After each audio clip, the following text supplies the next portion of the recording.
In professional settings, clear communication is essential.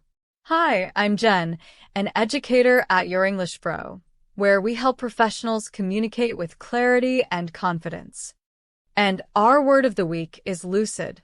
In a professional context, lucid describes information that's well expressed and easily understood.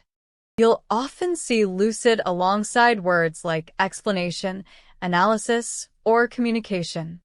An example of lucid in a sentence would be, even when under pressure, Grace's communication style is quite lucid.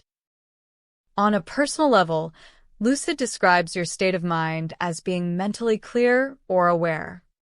For example, a health professional might say, the patient was conscious, but not completely lucid. Have you heard of the term lucid dream?